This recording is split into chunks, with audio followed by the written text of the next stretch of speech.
Is Pride still gay? Hey guys, Michael Pizzulo here, psychotherapist in West Hollywood.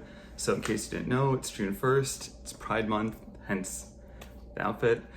Don't dress like this every day. But one thing I'm hearing more and more from a lot of people, particularly gay men, is feeling like Pride doesn't represent them anymore, or maybe it never did. So I wanted to talk a little bit about Pride, and particularly for gay men who feel like they just don't feel represented by the Pride festivities around them. So obviously, from a historical context, gay people were once, marginalized, persecuted to a very significant degree, didn't have equal rights, so on and so forth. And so Pride marches began to literally show our visibility, right? And they were very effective. Now, cut to 2025.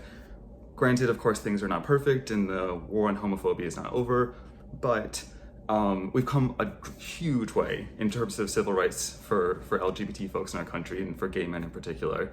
And so a lot of people feel like, A, they're not sure what Pride is for anymore, and also if they fit into it. So I want to offer a couple things just to make it really simple, which is that Pride is about equality, first and foremost. That's what we're fighting for, right?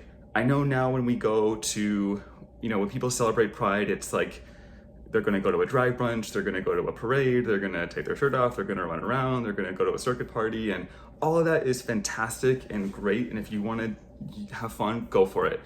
But Pride isn't necessarily about those things.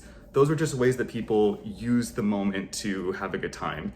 And sure, is it kind of like a circuit party or a concert with a rainbow on it? Maybe. But ultimately, Pride really is about equality and equal rights. And so if you're someone who's not really into partying, not into drinking or anything like that, it doesn't mean that you're missing out or that you're not proud of who you are. That really the point is to fight for equality in terms of just gay rights and LGBT rights. That's it. Everything else is just a way people like to celebrate and have a good time, including the whole rainbow thing. The other thing I think people forget too is that gay is a sexuality. It's not a lifestyle. So, what defines being gay is just same-sex attraction. That's it.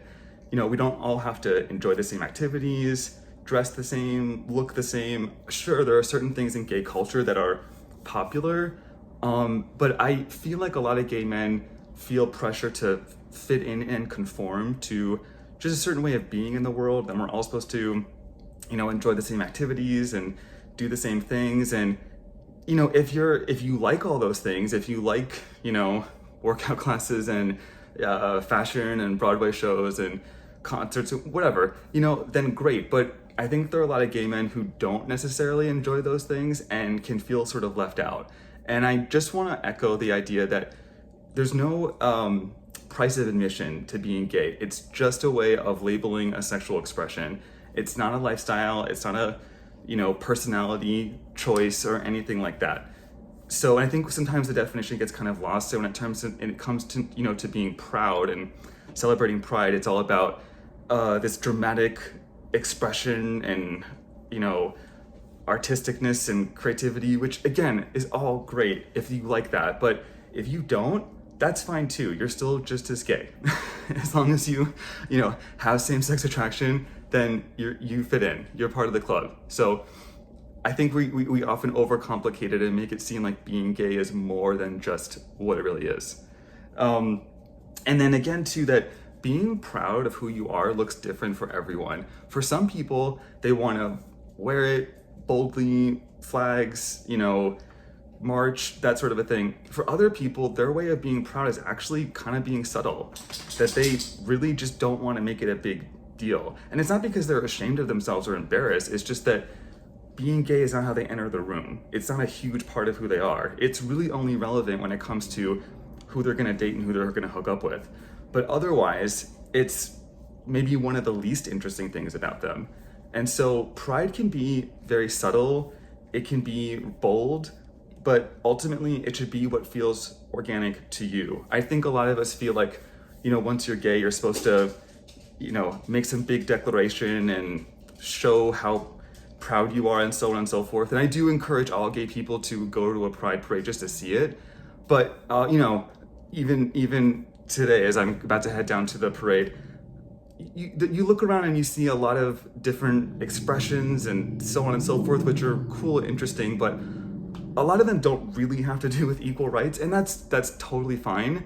But if you feel like, I'm looking around the Pride Parade and I don't really see myself, you are welcome, and you are still gay, and you're still part of the club, and you don't have to conform to anything. I think the whole point is that we've already been, separated for our sexuality, and I don't want anyone to feel like they don't fit into the other group that they've already been pushed aside into. So I think that Pride is still gay, and that Pride can be whatever feels good to you, whatever makes you feel proud. If it's staying home and, painting your living room, or if it's dancing with your shirt off at a club, either one is fine. The point is that you get a moment to recognize and celebrate that you get to be free in this culture and in this world, which, at least here in the States or in Western cultures, we're very lucky to have the ability to do. So, hope that was all useful. Happy Pride. Let me know what you guys think in the comments.